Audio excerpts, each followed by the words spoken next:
Thank you. Thank you. Thanks everybody for coming. I'm always amazed after my entire adult life, I've been an archaeologist, that people actually come to my presentations. It's sifting through the trash. It's interesting to other people as well, I guess.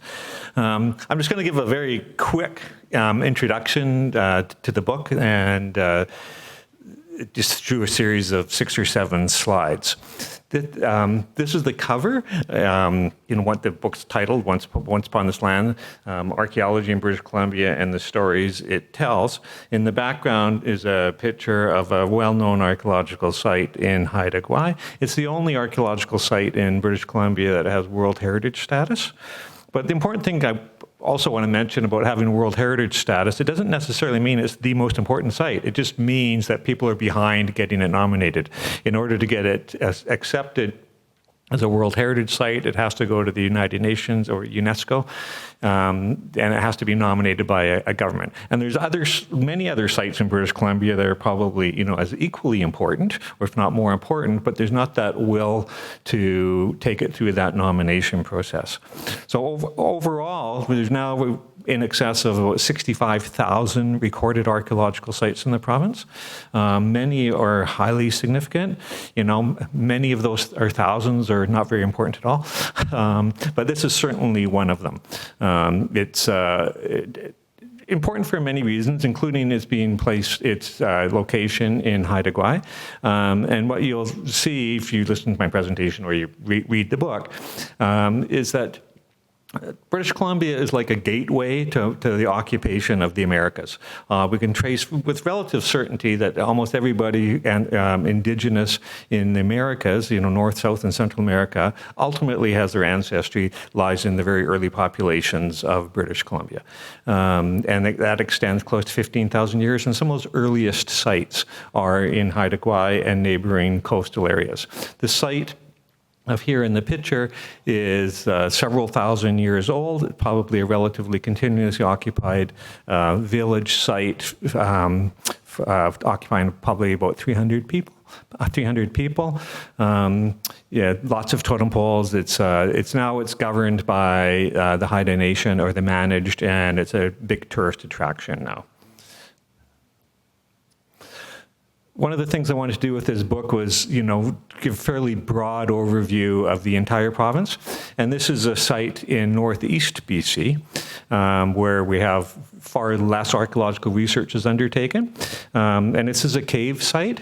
One of the problems that one of the things we have to deal with in British Columbia archaeology is the lack of what we refer to as archaeological visibility. It's not easy to see a lot of the archaeological sites, right? It's not like in Europe or parts of other parts of the world we have these big monumental architecture. Most things here were made out of organic remains, so we just don't see them anymore. So this is a cave site. We don't have a lot of cave sites, but this cave site near Fort St. John, it has a relatively continuous occupation for 12,000 years. It doesn't mean that the same people were living there for 12,000 years, but at times it was a settlement. Other times it was just a hunting base. At other times there was ritual activity in there. And one of the things we have that's really interesting is 10,000 years ago, we have similar styles of artifacts, spear points, that they were using all over continental North America, which tells us that even 10,000 years ago, there was a lot of interaction between groups in the eastern and southern U.S. as well, and they were using the same kind of tool technology. We also find evidence of ritual. We have buried ravens several thousand years ago, separated by about 1,000 years. So it was a relatively very important site. Again, it's managed by the local First Nations in that area today. Typically, what archaeologists find in British Columbia are artifacts made of stone, because stone preserves really well. It's incorrect to think that most of their material culture was made of stone. It's just what we have. Artifacts like this is a large spear point. They're fairly common. This would be used to hunt large mammals. We would have tens of thousands of these throughout the province. But one of the nice things you can tell about these stone tools is you can tell about relationships between various groups in the ways that they make the artifacts. They make them a little bit differently in different regions of the province. So when you see the similar styles in different areas, that tells us that there was a lot of regional interaction going on there. One of the most interesting discoveries in recent years in British Columbia was in 1999 in the very northwest corner of the province, right where the province of BC meets Alaska in the Yukon. 3 big game hunters looking for bighorn sheep were high in the mountains, and they found what turns out to have been an almost completely preserved young man. And he was melting out of the ice. Consequently, we have like phenomenal preservation.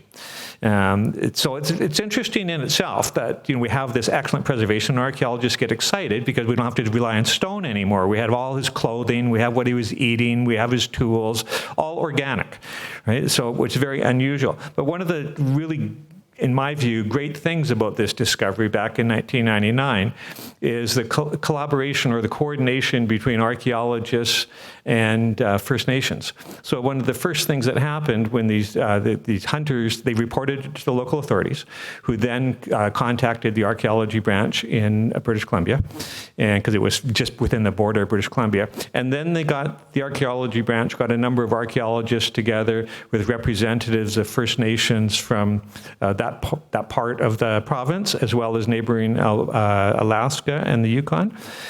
And the archaeologists presented their cases. If you want us to investigate this is what we can do. And the First Nation said, okay. Whoops. And then they went ahead and did it. And it was like a really interesting collaboration between archaeologists and Indigenous people. This is one of my, I shouldn't say favorite discoveries, most interesting discoveries. 4,000 years ago, there was a family burial plot in Sechelt. With the request of the Sechelt Nation, they contracted archaeologists to come and excavate this burial ground. Probably it was in threat of erosion, I'm not certain. And it turned out to be something like we'd consider almost like a royal burial ground. This one individual was buried with, like in this burial, on top of the skeleton, they found 350,000 stone beads. That's one individual. I mean, that is, phenomenal grave goods. I mean, estimates based on how long it takes to do a bead is like that would have been tens of thousands of hours. It's not totally uncommon in BC, these stone beads with burials. They often are usually thought to have been like cloaks that they would have worn. But this one was clearly, 350,000 beads. I think it was estimated it would be 10 to 15 centimeters thick. Right? So it's not something that somebody actually would have worn around.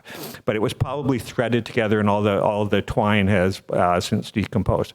And other individuals in that same burial ground also had stone beads, but just not as many of this. And this goes back 4,000 years. So it really tells us a story about the importance of family and social inequality, because certainly not everybody could be buried like this. And that's 4,000 years ago. It's one of the most interesting burial sites in the entire continent, especially when you think it's 4,000 years ago. This is from a site where I excavated in the Seymour Valley. I've just put it on here so I could talk a little bit about the historic period archaeology. Most archaeology in British Columbia, probably at least 95% of it, deals with the time period before the arrival of people of European descent. Recent trend in British Columbia archaeology and throughout North America as a whole is to start increasing their focus on more recent time periods as well. So this is from a site that I excavated in the Seymour Valley, which was occupied by Japanese prior to World War II. And the last slide I have here is just a picture I took of a discarded mask face mask in the early stages of COVID. I did another project. My most recent project was on the archaeology of COVID in Metro Vancouver, and which I documented with research assistants the discard of all the masks and gloves and the wipes and things like that. But also, which was very interesting, we documented art and graffiti, and it was really interesting the kind of things we saw, and we compared the art, the graffiti, the masks, the painted stones that people were doing.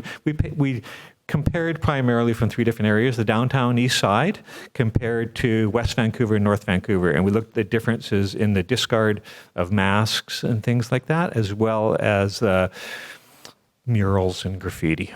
So what the point I'm trying to make here is that a recent area of interest in archaeology around the world, including British Columbia, is the archaeology of contemporary times. We just look at the contemporary world, through the lens of archaeologists, which means we're looking at through material culture, the things that mostly were discarded.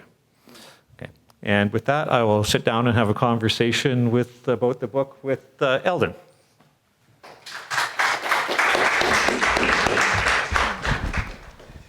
Oh, thank you for your presentation there, Bob. You're welcome. Yeah, so that's an interesting book. I had a chance to read it as I was getting prepared for the event. And I kind of noticed, your own personality coming through the print. And on page 19, you started writing about the allure of archaeology, And I just thought curious, can you tell us about your journey to becoming an archaeologist and what brought you to the discipline and what nurtured your interest? There's a number of reasons that I've investigated and studied and asked people about why they, find themselves in archaeology, and also why they leave archaeology. But in terms of finding themselves in archaeology, for me, it was like I found my people. Like I never anticipated going to university, let alone going into archaeology. And I had been out of school for a while and making, those days you could make a lot of money doing unskilled labor, but didn't have any job satisfaction. So I decided I better go back to university to get some kind of education. And then luckily, I just found myself in an archaeology class, and I thought, well, since my goal was only to get like an undergraduate degree, I might as well get it in something I liked, and archaeology fit the bill. I just found it interesting. And then I graduated with a degree in archaeology, and then, then I went back into the world of, non-archaeology. And after a couple of years, I remembered looking back and thinking, all those other graduate students working on their masters and PhDs, they're lucky because they were going to make a career in something they loved. And they didn't seem all that bright to me, right? I mean, meaning that, so I could do that. And so then I went back and I decided I'll make a career in it. And, but really what instigated me to go, once I got my undergraduate degree, to graduate school, is I liked the people I was with. Like when I was an undergraduate student, it was, it was a shared love for the outdoors and discovery and scientific method, and working collaboratively with other people. So that was it for me. It was, I didn't really care about the money. I mean, it was nice, you could make a living at it, but I really liked the people. And that's what took me into archaeology. For other people, it's a sense of discovery or the analysis or, like detective work and things like that. I just liked being out with the people who shared that interest in the outdoors. So that was what took me there, yeah. Well, that sounds very familiar. That's kind of how I got into it. At some point, you had to get your hands dirty. What was the work that you did for your research for your master's degree? Oh, bivalve shell taphonomy, which is really what happens to shells, after they're deposited, right? I always found that interesting because one of the most common types of archaeological sites in the province, especially in coastal areas, are village sites with lots of clam shells and mussel shells. And archaeologists really didn't know how to interpret them. They're very thick deposits. And they understood that the reason that there's so many thick deposits is because, especially during the winter months at these large village sites, they'd be eating a lot of clam and mussel. And you repeatedly, year after year after year, for several thousand years, you get lots of shell. And the problem archaeologists were having was that the shell didn't always look the same. Sometimes it would be layers of just a certain type of clamshell, and sometimes it'd be mixed with various types of clamshell and mussel shell. Sometimes the valves would be almost whole. Sometimes they would be highly fragmented. Sometimes they would be concave side up. Sometimes it'd be concave side down. So what I did is that I tried to figure that out. And I did a lot of experiments. And then I applied it to two archaeological sites in the Gulf Islands to see, if my ideas could help interpret the shell-bearing sites. And I was the only person that did that, and for a while I was like, getting asked to consult from people elsewhere in the world, and they'd bring me to their sites to say, can you look at this, can you look at that? Yeah. So that's what I did, yeah. Yes. Well, how did that transport you into a career in teaching? Teaching. I never thought I'd go into teaching. I always thought I was shy. And when I was a graduate student, to help pay the way, you offered the opportunity to be a teaching assistant. Mm-hmm. And when I did that, then I discovered, hey, this isn't so bad. And so apparently I was pretty good at it, so they just kept giving me more opportunities. But when I came out, when I finished, I never anticipated a career in teaching at all. There were no jobs. We were kind of like in a recession. And I always thought that I would get a career with the provincial government, because at that time, that's where most archaeologists worked, was with the provincial government. But then when I was in graduate school, the provincial government decided to lay off all the archaeologists. And then that's when people started opening their own companies. Yeah. And so, and at the same time, the education system was down and people were getting laid off. They weren't kind of like now, they were getting laid off, they weren't hiring. And so I still hadn't really decided whether I wanted to go into teaching, even though I loved it when I was a teaching assistant, or go into government work. But what I did was I started my own company, and with the idea that I'll figure out how to be a good field archaeologist, and then I could make the decision when teaching came up again whether I wanted to do that. So for a number of years, I just started my own company, and I started working in that area known widely as cultural resource management or commercial archaeology. And I never got a lot of satisfaction with that. It's really important, and I'm glad that there's so many archaeologists doing that, because that's where 95% of the archaeologists making a career work in advanced development projects. Right? The government tells them, hey, you got to hire an archaeologist before you put this dam in, or you put this railroad in, or you could build a bridge. You have to hire archaeologists. And most of that stuff flies under the radar in the media, but that's where the money is. So I did that for a while, and I could make some money at that, and it was kind of nice to get, they'll pay whatever you ask for, because you're such a minor player, when they're doing a big development project, like putting a mine in. And so, but I never really got the job satisfaction. Then I got the opportunity to work with the First Nations, and I never looked back. I loved working with First Nations. Half the money, but 20 times the job satisfaction. And you'd work for the First Nations, and I remember you go, when I worked for myself in my own company, and you'd go, the developer, the business are hiring you, what do you find? And I'd get real excited, I found this, and then they always had two questions, is like, how long is that going to take, and how much is that going to cost, right? But I never was asked to whitewash anything, but no, they didn't really want me to find anything. And they were okay that I did, but they never, so I was just like, oh, there's no one to share that excitement with. And then I'd go work with First Nations, and they'd get excited. You go back to the band office at the end of the day, you find anything, Bob? Yeah, I found this rock art, I found this village, I found this. And it would be like field trip, and the next day, meet at 8 o'clock, and you get the convoy going out to some remote area. And I just got enormous satisfaction with that. And I did that for years, enormous satisfaction. But after a while, I didn't like being away from home all the time. I mean, that kind of work required me to be away from home all the time. Yeah. And so then the teaching jobs started opening up. And for the first few years, when I was teaching mostly First Nations. Who were had contracted Simon Fraser University to hire an archaeologist, and I was already well known. Most of my work at that time was in the southern interior, up in and around Kamloops, and so the First Nations requested that I teach those courses, even though they were SFU courses. Yeah. So for a number of years, I was doing both. Yeah. I was doing research for the First Nations, and then I was also teaching them university level courses. Okay. And then eventually I decided it was just too much away from home, after a number of years. So then I wanted to settle in and teaching, and I always liked teaching.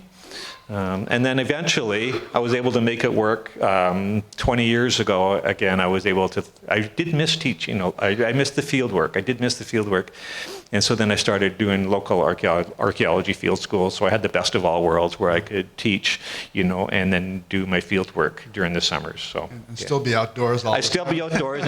I know a lot of archaeologists who have come to visit the sites who, have expressed their jealousy that they had because, wow, you get to sleep in your own bed and then still do the archaeology, and have a shower at the end of the day. So that was kind of nice. It worked out for me. Yeah. Yeah. Well, a lot of archaeologists kind of cut their teeth on the commercial side Yes. of it.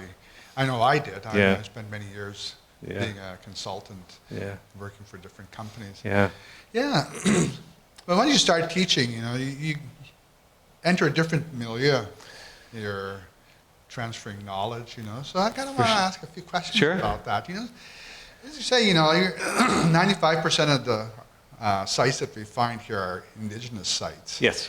And that kind of brings me to some of the epistemological questions about archaeology, because you talk about working with Indigenous people, but as an archaeologist, one of the central pillars of archaeology is the idea of prehistory. And that's the one thing that Indigenous people always kind of take umbrage against. Yeah. And I just always wonder, how do you balance those two conflicting goals? It's never been too much of an issue for me because all those years I was working for First Nations, they came to me, right? So I didn't have many conflicts. Yeah. I didn't, there could have been individuals within bands who didn't like what I was doing, but I never worked, without the consent, or it was the chief and band manager that always hired me. And what about your students, the ones that were just coming in off the street and taking a course from you?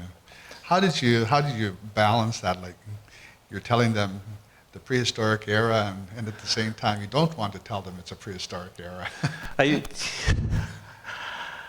I don't have a stock answer for that, although I always try to say or convey that archaeology is one way of knowing, and it's the way that I prefer to understand the world, but it's not the only way, nor is it necessarily the correct way. I say that in the book, I think in the beginning, in the preface too. It's one way. Yeah. And it's the way that I choose. And when there's conflicting opinions with Indigenous people, I say, well, I'm aware of all the areas where is agreement.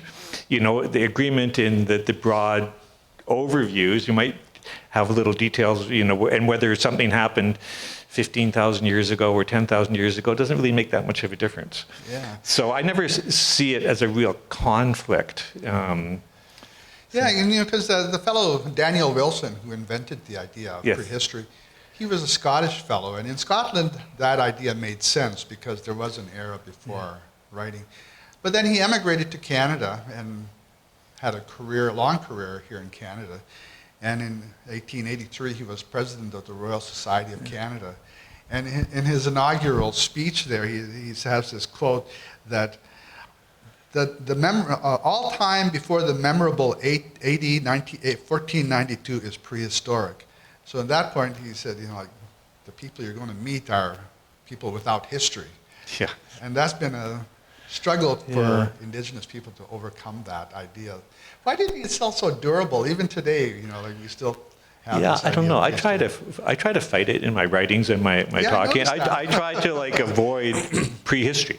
Yeah. That word prehistory. It's very centered on the arrival of Europeans. And it's synonymous with colonialism and so I try to deal with that head on, just about the bias in language. Yeah. And I notice a lot of archaeologists now are using pre-contact, but to me that's just another way of saying prehistoric. Yeah, archaeologists have been we continue to grapple with it for sure. Yeah. Well, but at the same time, Indigenous people have their own ideas about the past. Like myself being Blackfoot, we have a very clear sense of the past. We divided into two eras that we call the dog days and the horse days. And so the dog days is where our mythology happens and all the things that brought the world into being. And then the horse days start. But horses came into our culture without white people. Yeah. So for us, contact with white people was just something that happened during the horse days. You know, we don't hinge, that's not the hinge moment for us, you know. So I'm just wondering, like, have you encountered vernacular taxonomies that Indigenous people here use, and have you tried to incorporate that into your writing? I do. In terms of, I try to be good. I've been schooled by some Indigenous people in recent years. You know, so now I try to use the language. It depends on context, of course, but in much of my writings, I'll try to avoid, you know, using the word archaeological site when I know it was a village. I'll try to avoid using the word like shell midden when I know, you know, because that's sort of a midden trash heap and it sort of has a derogatory thing.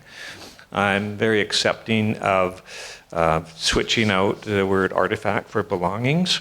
So I try to use the language that most First Nations prefer. Yeah. But it's a balance. When you write for the public too, it's a balance because they might not understand where I'm coming from. Yeah. But for a while, I was writing for anthropologists on a regular column. I interviewed you for one of those columns, right? I remember that. And so that's when I would like be saying, okay, like let's step it up, particularly in writing for an American audience, which are much more ingrained, you know, archaeologists versus Native people, right? Yeah. And that's the language they tend to still use. It's like very conflicting in the U.S. So I was saying, lighten up a bit. Like, let's use the language that they would like us to use. Or even, there was resistance. I remember when I first started at Capilano University, in 1989, it was a small department. In one of the first department meetings, I said, can we change this course from Indians of BC to First Nations of BC? No, we can't do that. Can't do that, because that was a different generational thing. And then we had a course called Native Peoples of North America. Can we change that to First Nations of North America? No. And it took me a couple of years to convince the department members that this is how they wish to be called. Like, this is not imposed on them. Is the First Nations came up with the phraseology. You want to be known as nations or First Nations or Indigenous people. So I don't get stuck with the words very much. Like, whatever, it's not that I'm, I don't have like a line in the sand for that. Like, if I'll just go with whatever the First Nation wants me to go with. Yeah, well, for me, like teaching a course called New World Prehistory really kind of rankled my hackles. Yeah, that was another one. I changed that too. I know, like Simon Fraser University, they're really slow there. They change at glacial speed. I know. Like another thing. So I got my department to change, you know, First Nations of BC, Indigenous peoples of North America, and then I got them. This is a long time ago, like, you know, 30 years ago. I got them to change New World Prehistory to Archaeology of the Americas. And so that was one move I made. And oftentimes, you know, Native groups will say, well, we have our own history and it's recorded in our oral traditions. And, you know, there's this idea that mythology has nothing to offer archaeology. But have you ever encountered that, and have you tried to incorporate mythology into your archaeological work? I'm aware of it. I don't specialize in that, but as I mentioned when I was doing the slides from that site with the cave, whereas like several thousand years ago, they had ravens buried, and ravens are very important to most Indigenous groups in the province, right? So, you know, that's, and then a lot of the recent research on the very early archaeological sites in the province, the archaeologists excavating those sites, they're looking at comparing it with the oral traditions in terms of, look, well, this is, you know, periglacial environment in the last days of the Ice Age, and it fits precisely with what the First Nations were saying, where you refer to the dog days, like the mythological age, you know, very early on. Dates weren't important, but it's almost like, you know, at the beginning of time, you know, this is what the land looked like. And, you know, archaeologists are saying, well, our paleoenvironmental research shows this is what the land looked like. And so it gives some compatibility there. Yeah, I have to say, I was at that site, Sequa. Yeah. And it was in the middle of winter, in January. And what surprised me was how close it is to the highway, for starters. Oh. You know, because it's just like, you just walk up the bank and you're there. But also standing inside that shelter, and, you know, like it's really cold outside, and I could understand why people would want to use that. It really does offer shelter. You know. But that's something I've been doing is looking at Blackfoot oral narratives. and using them to, well, what I want to do is to create a chronology of mythology. Yeah. So I can do that. That's what I'm working on, and giving, Yeah. instead of just sticking with vague euphemisms like time immemorial, to Yeah. actually give calendar dates Yeah. for them. Yeah. I often view archaeology as being complementary to other worldviews, right? There's not a lot of times people like to paint it as a conflict, but often I like to take the view that it's more complementary. I know, and it's very cross-cultural too, because I've traveled in Latin America and visited some archaeological sites, and even though I'm meeting archaeologists who are Hispanic or Spaniards, Latin American, they're still talking the same. We're speaking Spanish, but we're still using the same terminology as we're using, only in different contexts. Yeah. But certainly, as we move through time, the historic era, which is different, has a different dynamic. Mm-hmm. And we certainly have an impression that has changed over the years. And how did you start becoming interested in historic archaeology? I felt I was missing the field work, and I wanted to do something again in the field. And I thought one way I could do that would be to operate an archaeology field school and stay close to home. And it was just fortuitous that I got a call from somebody who was working in the Lower Seymour Conservation Reserve, which is the Seymour Valley, and he phoned me up and cold called me then it was Capilano College, and looking for an archaeologist, and I'm the only one.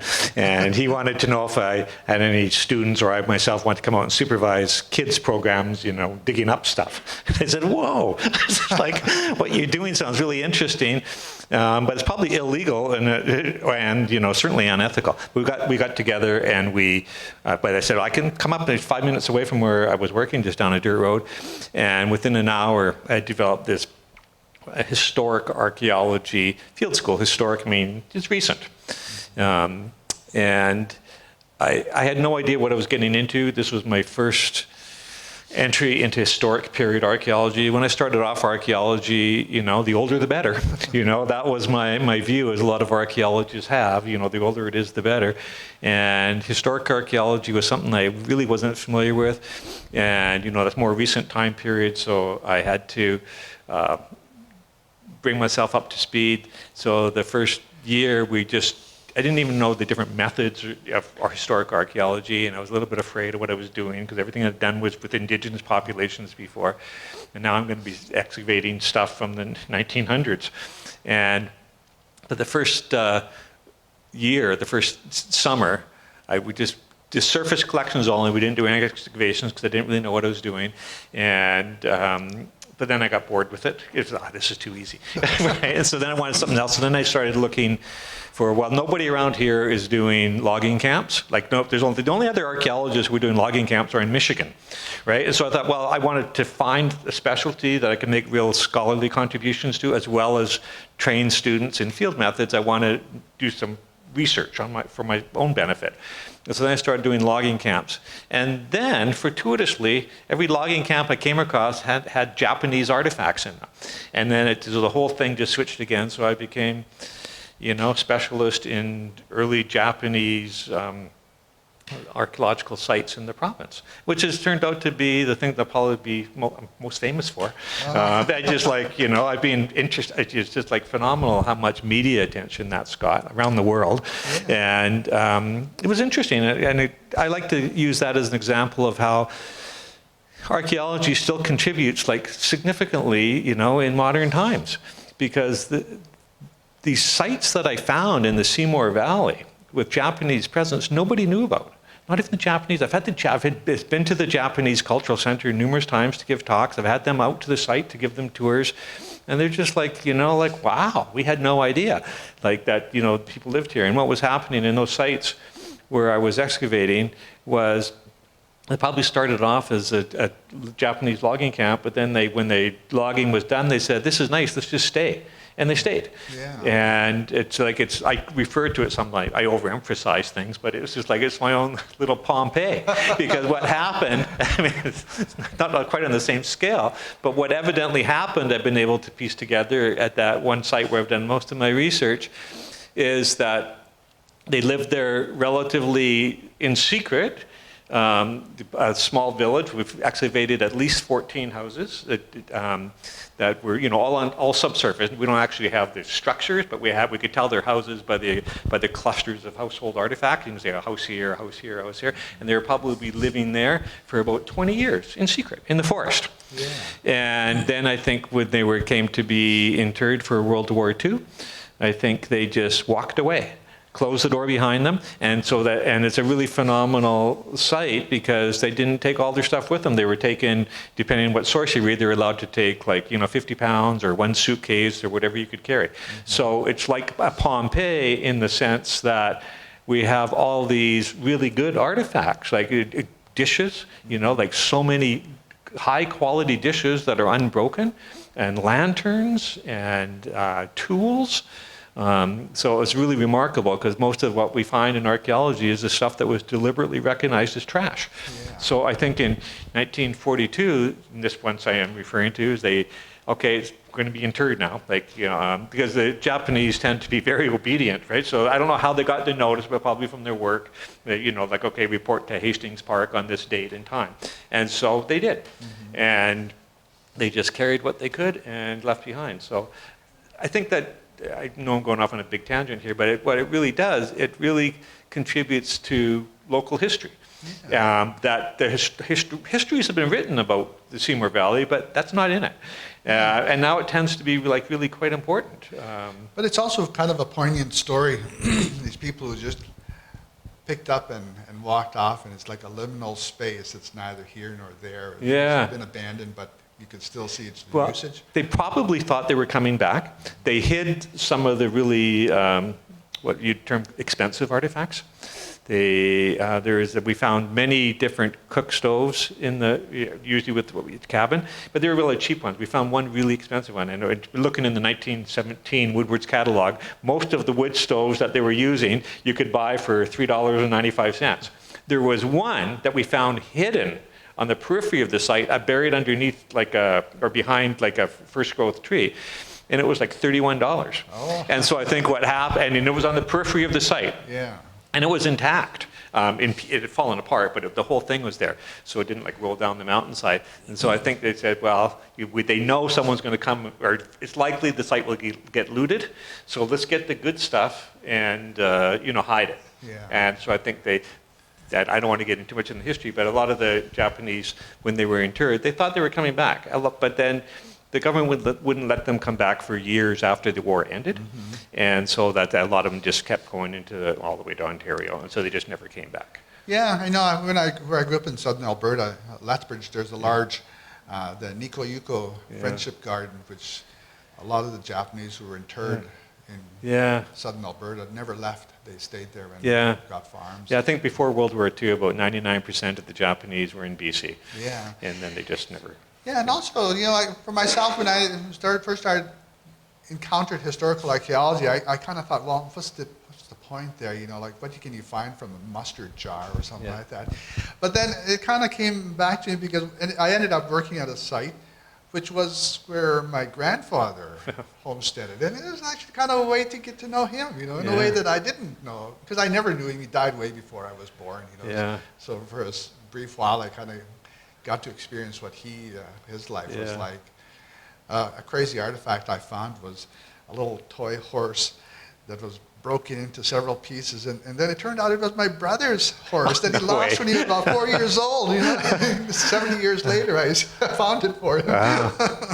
Yeah, I think it's really interesting, and for those of you, if you read the book, I talk about some of Eldon's work there too, looking at fur trade forts and the Indigenous presence, and that's discussed a little bit in the book. And it's really interesting, this historic period archaeology is not all white settlers or Japanese or Chinese. There's a lot of recent archaeology on Indigenous people in the recent times. Yeah. And it's really interesting, and a lot of people are surprised by it, but really what it generally shows is that the Indigenous people didn't really need the white people there, and they often maintained, their traditional lifeways. And the stuff that they were trading with the Europeans was kind of like superfluous stuff. It was like they'd use it as trade items. They didn't really need it, and that was there's many cases throughout the entire province that way when you see historic archaeology anthropology of Indigenous peoples, yeah, it's sort of like, okay, they'd trade, but they weren't like they were desperate. They were just like they'd melt down the metal and trade it away, or turn it into jewelry and things like that. And they'd maintain their own houses and a lot of their own traditional life ways. It'd be like by day they're okay, maybe trading with the fort or hanging around, but by the rest of it was this, they were maintaining their traditional life ways to a great deal, to a great extent. And one of the craziest artifacts I found when I was doing our historical archaeology was a bridge across the little river that's out in northern BC. Yeah. What about you? Was there an artifact that you found at one point that you always kind of meander your thoughts back to? I have two favorite artifacts. Okay. The first one I ever found at an archaeology field school, it was a greenstone adze blade, and adze is like a sideways axe. And that the reason I remember that was really nice. It was like really nice deep green. And I remember it because it took me 17 days to find that artifact. That was the last one, and I was wondering if I ever find anything, and am I a bad archaeologist? Everybody else had found stuff, and I couldn't find it. But then when I found it, it was the best artifact. So that one has special meaning as my first artifact. And that was like, on a site that was like almost 10,000 years old. And one of the reasons I like doing historic archaeology, especially for field school, whereas it took me 17 days to find my first artifact, all the students find something within the first 10 minutes, right? Because there's so much, and it's so. But my favorite artifact, it looks like a safety pin, and if I showed it to you, you'd like, so what? This is a stupid artifact. I found like many thousands of artifacts over my life, but it just looks like a safety pin. I found it at that Japanese site, and. One day I was invited to speak at the Japanese Cultural Center, and so then I brought a bunch of artifacts with me to say, hoping that they'd be able to help me out. And so I told the audience, there was an audience of close to 100 people, mostly elderly Japanese, and so I showed up this, what I think is a safety pin. And I said, one of the things I'm looking for at this site is evidence of children and women at the site. Because at that very early on, I didn't know that it turned into a residential site. I was thinking it was still like a logging camp. And the universal consensus of everybody in that room, or I said, could this be like a diaper pin, is what I said. Could this be like, because it looks like a diaper pin, about this big. It looks like a diaper pin you'd see when people had cloth diapers, right? And some elderly gentleman, he waved his hand and he had an interpreter speak for him. He said, that's a woman's shawl pin. Uh-huh. And then there was the universal consensus, that's a women's shawl pin. And then, much to my joy, because I was, this is fabulous, because I'm looking for evidence of women at the site, and they're 100% certain this was a women's artifact. And then further, someone volunteered that not only was that a woman's artifact, that was a winter artifact. And that was something I hadn't told them, but that's something else I was looking for was year-round occupation. Because at that time, I was still thinking it was probably just a logging camp, and in the Seymour Valley, there was too much snow to log in the winter. So for most of the North Shore here, when they were, there's North Shore over there, that they wouldn't log in the winter. They'd log in spring, summer, and fall, and then they would not go in the winter because it was too cold and you couldn't log. And so they said, that's a winter artifact. So I was at that point, that was sort of good support for my hypothesis that it was a full-time village site. Yeah. And then after my presentation, a number of the Japanese people came and talking to me, and there was a woman there with the exact pin I had, and she had a shawl on, and it was February. I remember it was February, it was cold, and it was a woman, and she had a shawl, a Japanese shawl, and she had that pin. The only difference was mine was like Rusty's and hers was nice and shiny, but in every other way it was identical. So that's my favorite artifact in the sense of it could tell me the most. It could provide good evidence that there was women at that site, and it provided really good evidence that it was a winter occupation. That's the two things I was looking for at the time. All right. So it's not fancy. It's nothing that glows in the dark or anything. It's just like it's a genie comes out of a thing. But that was it. All right. Well, I'm gonna turn it over to the audience now. If anybody has any questions, yeah.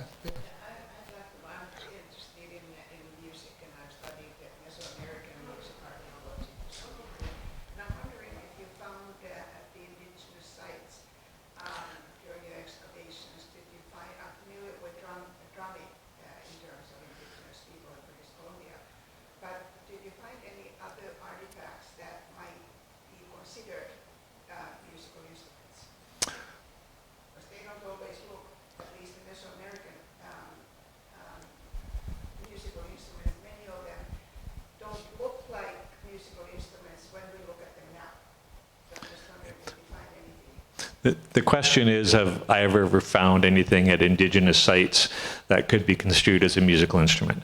And from my experience, no. But that would be like drums, for example. That's just not going to preserve very well, right? That would be really unique. But I don't know whether Eldon's found anything. No, I can't imagine. I mean, but then again, like out on the plains, the way people sing, all you need is a stick and something to beat it on, and you got a musical instrument. And because many of the Incas and Aztec cultures, many of the musical instruments were also made of stone.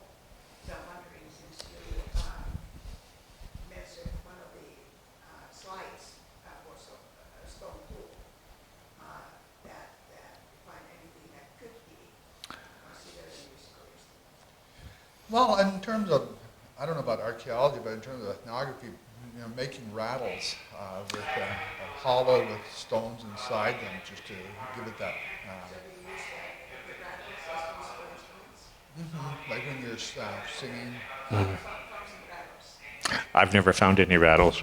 Yeah. Well, this is again And- ethnographic. Yeah, and if there was little pebbles in the rattle, we're probably not going to identify them as pebbles. We just think they're little pebbles, right? So, Yeah, I mean, a lot of the artifacts that we find from really early times, they can all disintegrate, and so we don't really see them.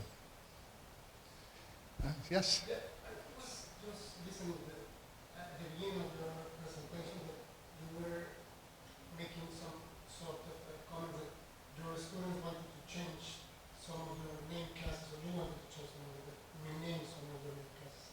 And it really intrigued me here, because it seems that you have, here I'm talking about Canada, as you see, to be more indigenous orientated, but you have a museum that is called Archaeological Museum. We have in Mexico the National Archaeological Museum, which I would never been agreed with that name because it seems that it's dead. And for me, it's pre-Columbian art. Because everything that is there is art before the Spanish came. And labeling it as archaeological, it implies that it's something that is not in use, that is something to be studied, that is something that should be in a microscope. So when are you thinking, or when do you think we're going to change the name of the Archaeological Museum to Museum of Art of First Nation or First Nation? I don't know. That's a good question. I think there's movements towards that. I think I'm thinking like the museum. I shouldn't say museum. Isn't in Whistler? Oh yeah, the Little Rock Cultural The Center. Little Culture Center, it's like most people would refer to that as a museum, but they refer to it as a cultural center. So that's like a movement towards that. Yeah, and even the BC Museum, the Provincial Museum, they're moving away from the old style ethnographic, like putting a lot of totem poles in a building. I was just there at the end of August to do some work at the archives, but before we went into the archives, we stopped off to look at the exhibit, and there was nothing there. They've taken it all down, and they're kind of reimagining it. So the only exhibit that they had was about language, and they had a nice exhibit, but there were no artifacts because it's all oral, like you put on headphones and you hear somebody speaking the language. But that old, where they had the hall with all the argillite and totem poles, that's gone. It's all gone. I think like the large museums work very closely with Indigenous people now, like especially like the UBC. I don't think they do anything without consulting and letting the local Indigenous people like curate exhibits, and they're heavily involved. Yeah, And I was also working with the Canadian Museum of Civilization at the time, and working on the Hall of the First Peoples, and that was something we were very conscious of. That we didn't want to leave people in the past. We wanted to demonstrate that they are still very much a part of the community today. Yes. Well, it's similar. It's that you can feel it here, that is part of the line, but then it's contradictory when you go to see this archaeological museum, and you say this part of the line. Yeah, I think the best place to see that distinction is the Museum of Vancouver. When you put it as an art, the Colombian art, you feel the purity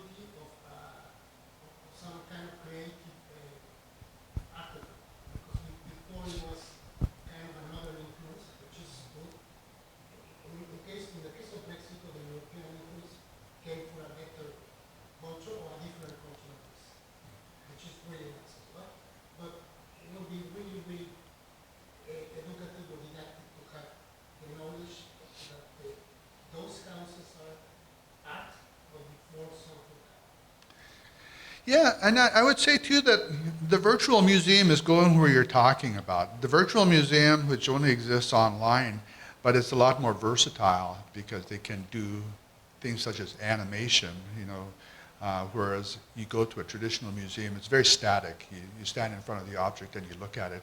Whereas a virtual museum, you can explore the site that they have. And I see sometimes with virtual reality, where people put on the virtual reality goggles. I did that once, and as I was going through that Iroquois village, I suddenly just had to pull the goggles off because I got motion sickness, and I was almost throwing up right there. Oh, we have a question over here. Yeah, hi, Bob. I was a student of yours back in Seashell. Okay. Would that be about right? Yeah, that'd be a long time ago. Yeah. You haven't changed at all. I must have looked really old at that time then. I mean, so, what I remember out of class was everybody loved your clothes. It was just fantastic, and you've got the same energy tonight. Thank you. I'm looking. You showed that slide of the beads and seeds. Yes. How big are the beads? Oh, they're like about half the size of your little fingernail. Because I thought it would look like Giant's Causeway when you Yeah. showed it on the screen. Yeah, I'm yeah. thinking these things are No, they're very, very tiny, which would mean that they're even more difficult to make. Would they be shell beads or? No, the 350,000, about 349,000 are stone and about 1,000 are shell. But it's time consuming. It can be done, right? With any hard stone can go into a softer stone, But it's labor intensive. That must have been after you were That was certainly after that discovery. The excavation, I'm guessing maybe 10 years ago. It was certainly after I was there. because you never mentioned that. No. I don't know. I was at Seashell a few times, and one time we went on a field trip. I don't know if you were on that time. I was in Seashell for a number of times, a number of terms, and one time we went on a field trip, and it was to the site, or very close to the site where that burial was, but the burial hadn't been discovered yet. I don't remember a field trip, but yeah, I just remember that Yeah. it was great. My nephew became an archaeologist in the UK. Yeah. I don't know if it was anything to do with me sleeping. Yeah. I just have there's one more question over there. Yeah. You mentioned that you worked with all First Nations and Indigenous peoples. Have you ever been gifted an Indigenous name? No. The question was, have I ever been gifted an Indigenous name? No, I haven't. Not that they told me about. Well, let me ask you one final question here. Have you ever dreamed about your archaeological sites? Have I ever dreamed about them? No. No. But sometimes I think of what if I often wonder about my archaeological sites, or maybe daydream about it. And one of my daydreams, and it creates a little bit of anxiety, is this site where I've worked at for 20 years, where these multitude of sites with the Japanese presence in the Seymour Valley. It was like, it's all circumstantial evidence. Right? There's no written documentation, which is understandable because the Japanese people tell me, they just couldn't take stuff and they couldn't write about stuff and it wasn't important to them.